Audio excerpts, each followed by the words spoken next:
Investors Chronicle.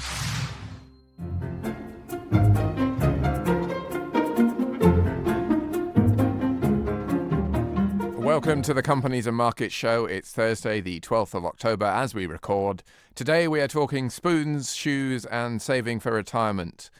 Wetherspoons reported full-year results last Friday, so we're taking one of our not infrequent looks at the pub trade this afternoon. Our cover feature this week is on what, for many investors, is the ultimate goal: how to save enough for the later years of life.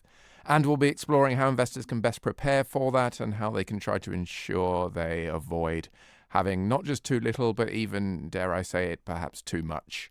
Finally, we will be discussing this week's big US IPO, that of footwear brand Birkenstock, as well as looking at the IPO market in general and briefly touching on UK fundraising activity this week in the form of Big Yellow Group's placing.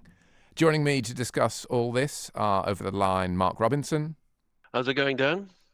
Very well, thank you, Mark. Julian Hofmann is also over the line. Hi, Julian. Hello, Dan. In the studio, Alex Newman. Hi, Dan. And also we may be seeking the advice of our producer, Maddie Apthorpe. Right, let's begin with Wetherspoons, though. Full year figures, as I say, a few days ago. Mark, you covered the figures for us. How did they look? I did. It's always a pleasant diversion, Wetherspoons results, because obviously Tim Martin, the principal there, is quite outspoken on any number of topics. He would have been pretty pleased with this latest showing anyway. The figures, the profit in terms of volumes and profitability, are now in excess of their pre-pandemic comparators, which is obviously very good news. And he also made some of his usual comments in relation to government policy covering the licensed trade, which we'll probably get onto in a minute. Like-for-like sales compared to the pre-pandemic level were up by just under 10%, and that's compared to the first 9 weeks to the 2nd of October of 2022. So that indicates that current trading is going pretty well, and so it's definitely been building a bit of momentum there too. Although he did allude to certain external problems which have weighed upon performance, or in fact the way that the operating focus of the business too. So I think shareholders, by and large, will be pretty pleased with the metrics going forward, and we can say with a degree of caution that matters appear to be back on track for the pubco.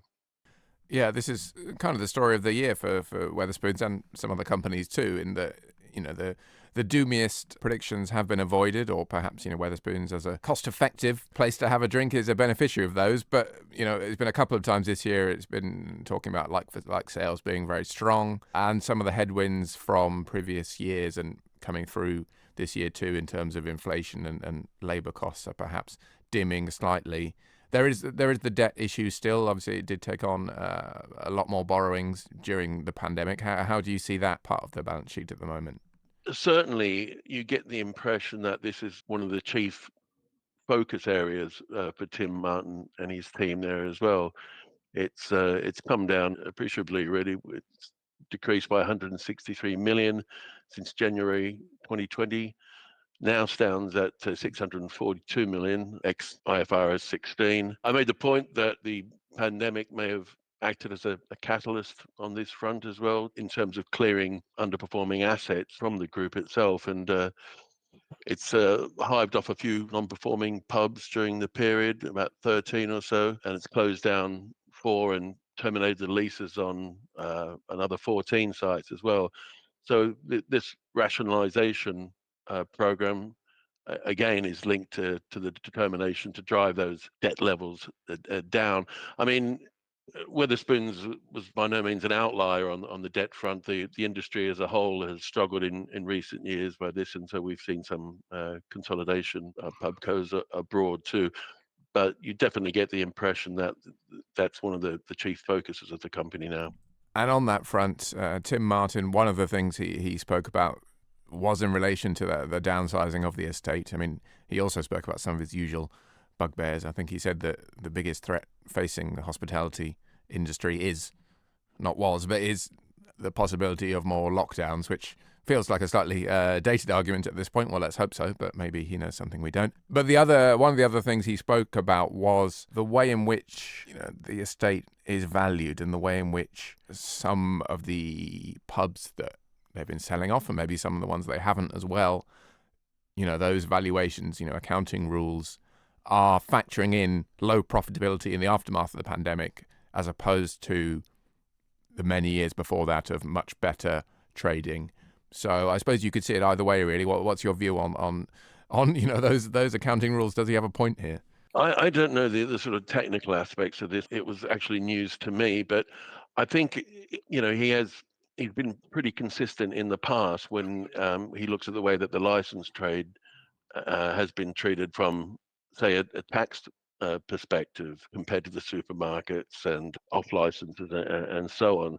And this is a slightly different angle, but I think he certainly does have a point. And one of the difficulties that arise from this is you would imagine that the valuation levels have an indirect impact on the group's cost of capital as well. So it's unsurprising that he raised the issue. Yeah, I've been looking at this in a bit of depth, actually. Sorry to come in there.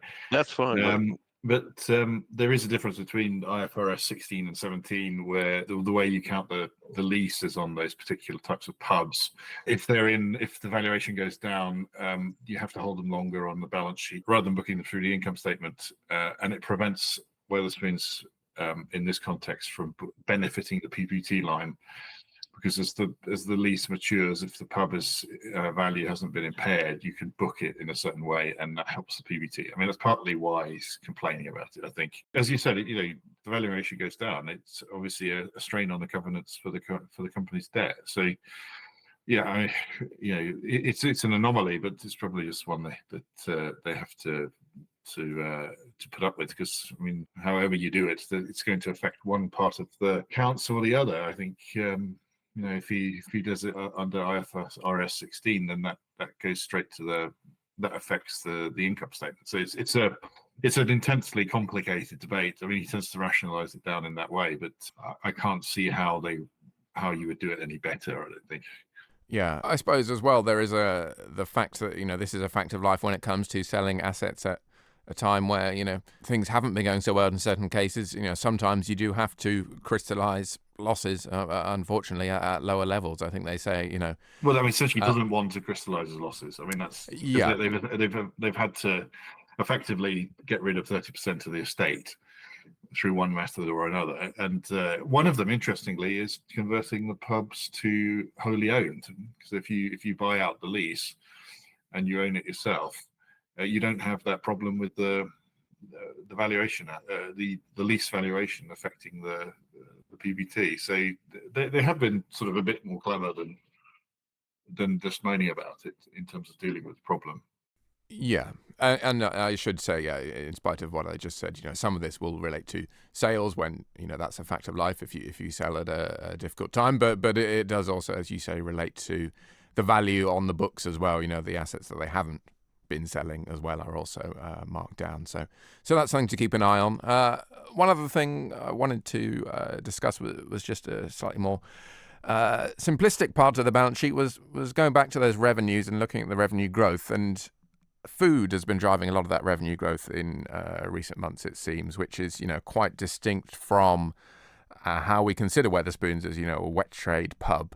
Is this a change you kind of anticipate, Mark or Julian, increasing going forward? Do we think food is going to be a bigger part of the strategy, or is this an anomaly? If you look at the figures this way, it's actually quite striking, the proportional increase in food revenues compared to the wet sales as well. And I think looking across the industry, the margins are narrowing on sales of beer, wines and spirits, whereas they've expanded to a large degree with food sales as well. And I'd probably want to have a look at the marginal rate there for both those parts of the business. Actually, when we're talking about Tim Martin sort of highlighting the disparities between the pubcos and the supermarkets, he did make a point as well that supermarkets pay virtually no VAT in respect to their food sales, whereas pubs can pay up to about 20%.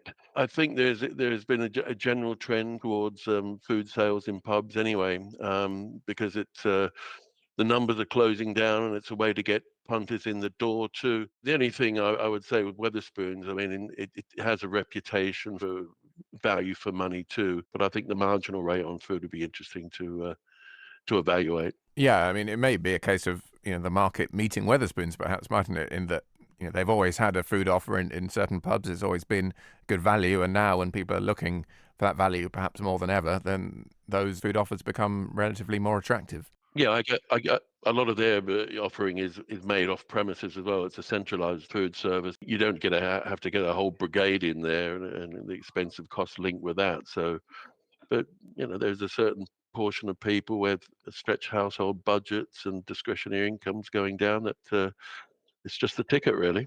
Yeah. The final point on Wetherspoons, the results did see a bit of profit taking in the shares after what has been a very good run from the lows this year. How do we see the value there and the valuation case for the shares? The forward rating is at the time of the results themselves was the 17 times. So I mean, it's not actually screaming value in terms of the relationship to peers in the market, or in fact, its historical levels too. But there was a technical signal we identified in March of this year, which at the very least might suggest that the share price has bottomed out during that first quarter. So I think it's steady as she goes at the moment. It doesn't. It's not screaming out value, and there's still sort of major question marks over the sector as a whole. Also, I mean, Wetherspoons is also historically expensive, isn't it, by the standards of the rest of the pub groups? I mean, and that just reflects the way that they've been leveraged over the years. But yeah, I agree with Mark. I wouldn't say that you would dive in now and expect to make a huge amount of money out of it. It'll be what happens, I guess, in the next 6 months. If they fall back again, then that might be a buy signal. The issue, I suppose, the other thing with Wetherspoons is the rest of the year. They have said the first few weeks through to October, trading again has been ahead. Like sales has been pretty good, but we're coming into some tougher comparators now, I think. And of course, as cost of living and interest rate increases continue to bear down, that will be something that is very closely watched. Alex, I don't know if you have any thoughts on Wetherspoons, the valuation case, the business, or any new thoughts. Yeah, I'm probably more pessimistic, I think, than the steady as she goes argument, though. I mean, Wetherspoons was a terrific investment for all of the last decade. So I think the total return was about 360% for shareholders. I mean, the issue now is I don't quite see where the growth story comes from. Yes, they have a very defined proposition, but they are trimming the estate. It actually peaked in 2015, and they're obviously trimming the fat, I suppose, in the years up until the pandemic. So just focusing on the highest return part of the estate. But they've done the all-day food thing. I don't see what the next string they can add to their bow other than hope for like sales to tick up a little bit more. I mean, they don't seem to be in growth mode. So I think, with all the other pressures, the business rates point that Tim Martin makes a lot, I think is he's got some fair points there. But to me, the biggest potential for the investment case is some relief on the way the business is taxed, and that doesn't seem like a real business strategy to me. It just it seems like it's going to be a lot harder for the coming years to me for Wetherspoons to get a strong return on equity.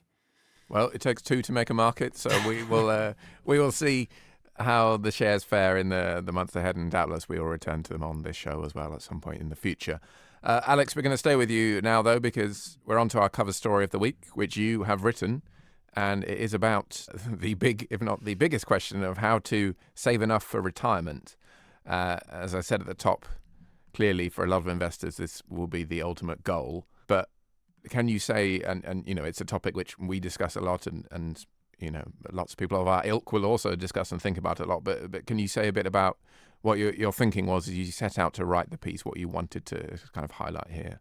Yeah, completely what you're saying. So in a sense, everything we write really in the magazine is connected to the question of having enough in retirement. Most people invest and seek to take charge of their personal finances, because they're thinking about the future, and for most people the future means at some point retirement. So there's nothing new really in approaching this question. But what has arguably changed over the last few years is the urgency of this question for lots of people. So since the pandemic, we know that a lot more working age people are retiring earlier, sometimes because they can, sometimes without a clear idea of whether it will be affordable. And then at the same time, there's an increasing interest among people perhaps toward the traditionally what we'd consider the beginning of their careers. There's increasing interest in the idea of financial independence. So, and this kind of it bears out in what's happened in the world of investing over the last 30 years.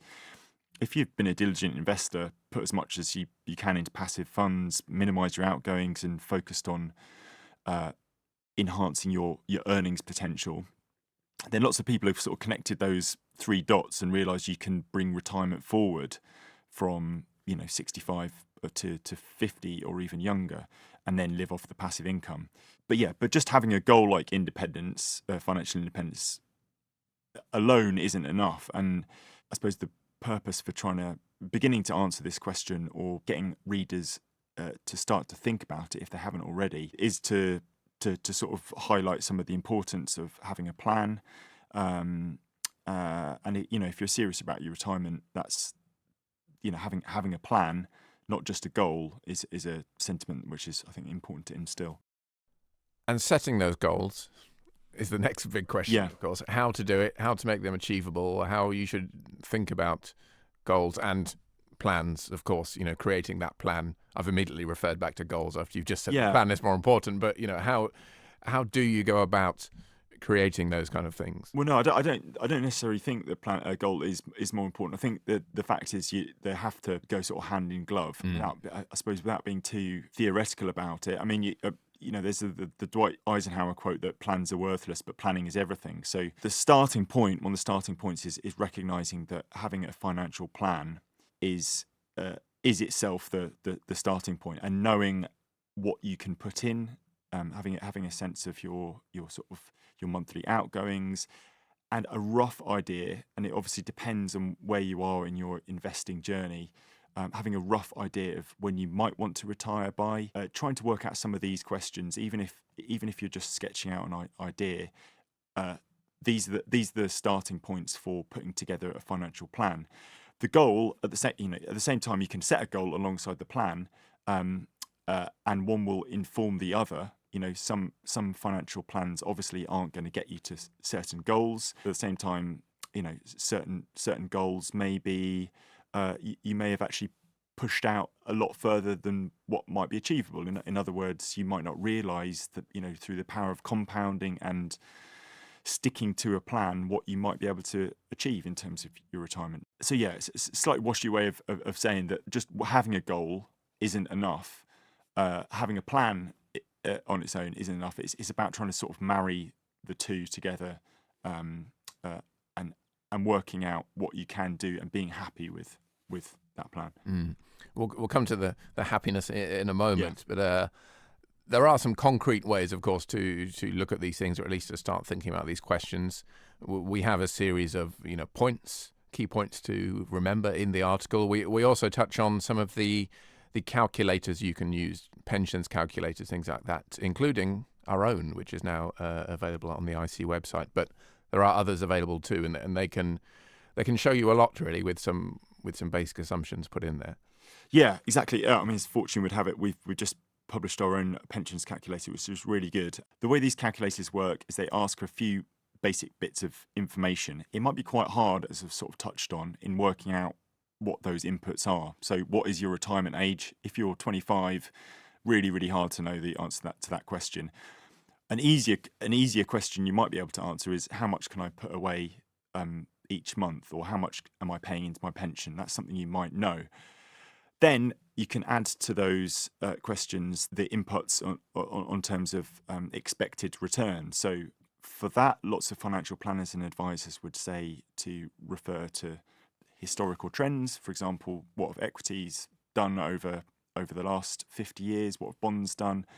And to try and input some of these assumptions about what there's often long swathes of time. So we're talking decades really here, and how money builds up over a very long time, and try and get a rough ballpark of what kind of number that's going to get you to, and what that might mean for your retirement income. So in terms of practical terms, there are the calculators online. There are also lots of, if you look online, there are lots of basic cash flow forecasting spreadsheets which will help you to also understand what your needs might be in retirement, and some of the things you might have not thought about in terms of the timing of cash flow needs throughout your retirement, which is a really important thing. So some advisors, well, lots of advisors point to the fact that in the first few years of retirement, your cash, month-to-month cash needs might be quite a lot higher, because the things you'd like to do in the early stage of retirement that you might not be able to do later on, and how that adjusts over time. So yeah, whether you use calculators or spreadsheets that you can find online, or whether you're comfortable building your own, these are some of the kind of the starting blocks to think about when trying to answer this question of modelling your cash flows in the future. Aside from these, these inputs and the starting points, and aside from the endpoints as well, I suppose we can boil it down to a question of the word you mentioned earlier, happiness, being happy in retirement. And that perhaps does lead us to think more philosophically, dare I say, about the question in terms of what you want, but also what you expect to be doing in retirement, how you expect to be living your life in many ways. Because I think Chris Dillow, formerly of this parish, for example, was always very big on people, making sure that they do enjoy themselves, and you don't get too caught up in thinking, I must reach this goal. And therefore, you may end up in some ways, notwithstanding the wish to leave money to relatives, children, grandchildren, with having too much, because you're too focused on that end point. You're not actually enjoying the moment now or the moment in retirement. Yeah, it's which makes this whole question harder to answer, but it is also the really important question to answer. When we talk about financial independence, I think one financial planner said to me that in a sense, anyone, I don't know if anyone can, but lots of people can retire tomorrow if they're prepared to forego or sacrifice a certain lifestyle. So it's all about striking a balance, I suppose, between a happy life pre-retirement and being able to live comfortably when you are retired. I talked about the financial independence movement a little bit earlier. I mean, at its most extreme, the idea to sort of maximize your earnings utility and save as much as you can to build your wealth up at the fastest rate as soon as possible, requires some real sacrifices. So it's most extreme. The FIRE movement, as it's sort of known, you get people talking about geographic arbitrage, where can I do a job where I am in one of the cheapest places to live on earth whilst earning a Western or developed world salary, foregoing decisions around having a family because that's an obvious cost, and to some, such privations really sort of defeat the purpose of having a secure retirement. So yeah, the question of happiness, has to be threaded throughout the goal and the plan itself. Otherwise, it's fairly meaningless, and it's also important to it can often just be boiled down to the numbers, and putting your life in a spreadsheet can almost reduce all the really important things about life. It can almost exclude those as externalities, when really the point should be to enable happiness, not to sort of strip it out of the equation. Indeed. Consider the lily. Consider the lily, yeah. Well, as I say, that is our cover story this week, and there is lots of food for thought in there. There are guides, there are tips and suggestions in there, so do pick that up and have a look if this is a subject on which you wish to know a little bit more. We are going to turn, though, to our final section of the show. We are beginning that by talking about Birkenstock, the German sandal maker listing in the US. It did so earlier this week. Shares dropped, as tends to be the case with IPOs, a decent way on the first day of trading yesterday afternoon, 10% or so, I think. Alex, we'll start with you again, because I think what you did earlier this week, draw the comparison between Birkenstock and Dr. Martens, just in terms of, how the companies are coming to market and how they might look. Gemma Slingo drew the comparison much more clearly in a piece she's written for the magazine this week. Yeah, I mean, the parallels are very interesting. So Dr. Martens floated at the beginning of 2021. Obviously, capital markets were in a very different state then, but also excitement for, I suppose, recognisable brands coming to market was at a sort of fever pitch then. With Birkenstock now, you obviously have a brand kind of at the apex of its popularity. It's seen very, very strong growth in recent years. And there is, like Dr. Martens, a very clear investment story to sell here. That's partly predicated on the margins. So I think Jem pointed out that the Birkenstock's margins, look quite roomy at 35% last year. And that was also the case with Dr. Martens. What has since transpired, and Dr. Martens shares are down about 70% since they listed, is that what looked like a very nice high margin story at the time has since been shown to be, because there was not enough investment in the business, and costs have been a lot harder to handle since then. And I suppose we can sort of come on to talking a bit more about the brand, but there's obviously this question, particularly when it's previously been in private equity ownership, which Dr. Martens was as well, about sellers picking a peak moment in the cycle to sell out, because brands are quite ephemeral, and striking while the iron's hot is transparently a sensible thing for the sellers to have done. The question, obviously, for investors who are the potential buyers of the shares are: will this be a sensible business to own, or have they kind of been sold a story that is peaking? So yeah, those are some of the parallels with the UK market that are quite clear, really. The brand is an interesting thing. I mean, speaking personally, I don't know too much about Birkenstock, other than I see them occasionally around my house, and I know they are a well-known brand. The IPO makes a lot of bold claims. It says it's a brand that transcends geography, gender, age, and income, and fulfills a primal need of all human beings. So I'm not sure about that. But I want to bring in our producer Maddie, perhaps to give a Gen X viewpoint on Birkenstock. Is this something that is really attracting the attention of all age ranges, as Birkenstock claims? Because ultimately, as well, I could be wrong, but I believe it is a sandal, or a footbed, as Birkenstock likes to call it, and they all seem quite similar to one another. I don't know how much demand there is out there for this kind of thing, Maddie. I think the demand is really, really quite high. Where I live in London, Hoxton kind of area, you go out and you see at least like 10 pairs in 5 minutes. So they really are all over the place at the moment. And I think with the younger generations, that probably comes from social media. They're huge on Instagram, they're huge on Pinterest, they're huge on TikTok, and worn by influencers of all different kind of subcultures in a way. So they're really reaching like a big audience in that respect. But I think maybe with the older generations, they were wearing Birkenstocks in like the 60s, 70s when they first came about, and they were like the hippie kind of generation. So maybe they're tapping back into that, or they just know that they're popular again and they want to be cool with the kids. I'm not too sure.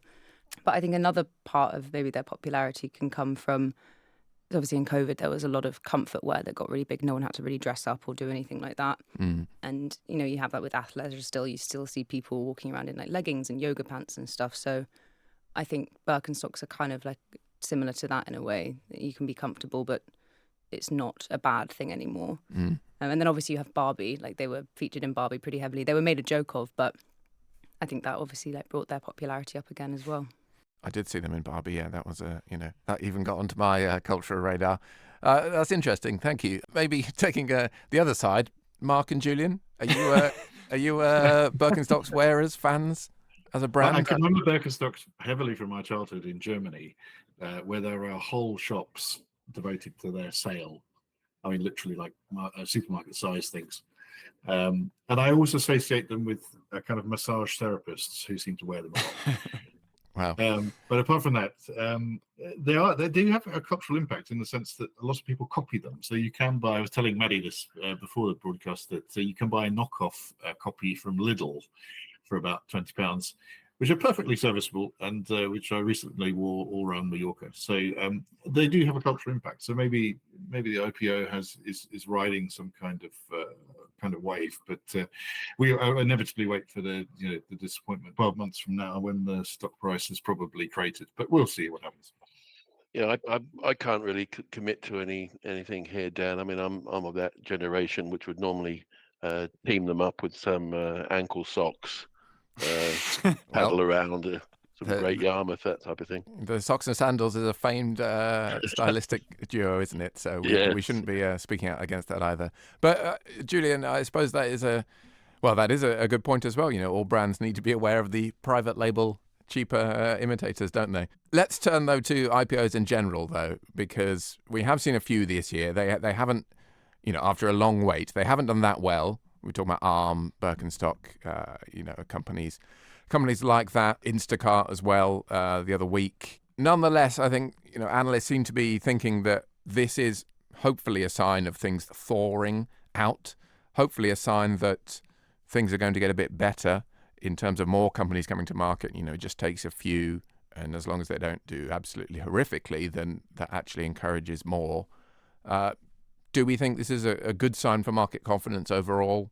And again, this is in the US, but there is a ripple effect typically to the UK as well. So this could be a sign of better times to come. I'm not sure.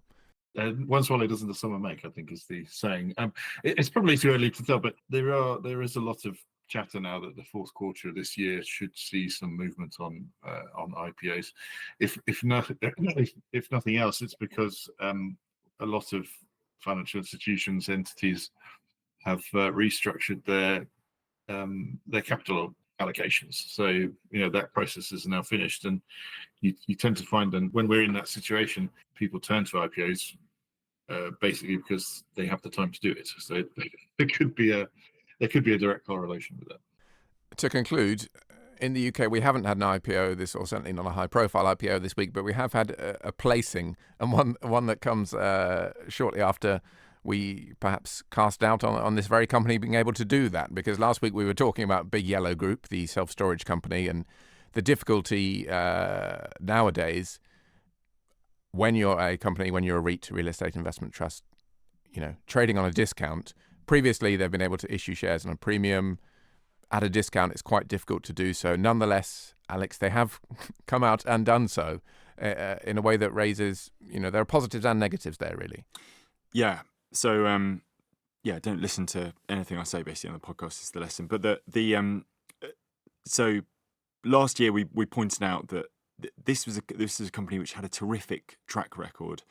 I think the total return in the decade to the end of 2021 was something like 25% on average a year. And in the final leg of that rally, in 2021 they did a share placing where they raised £100 million at 45% premium to NAV. And today, or as of last week, the stock was trading closer to a 25% discount to NAV. They raised money at not much above that, 945 pence a share. They raised 110 million. So it tells you two things. That one, it's a real positive, I think, in a way for the long-term investment case, because the market is really moribund when it comes to fundraising this year, probably the worst year since the financial crisis. They've obviously had to concede that given the facts have changed over the last couple of years, they've had to make some sort of sacrifice when it comes to the share price and dilute shareholders a little bit. So it resets expectations, but they have managed to raise money. And sort of to tie it back to the IPO discussion before, so much of fundraising in markets is about sentiment and optimism, and these could be quite fragile things, really.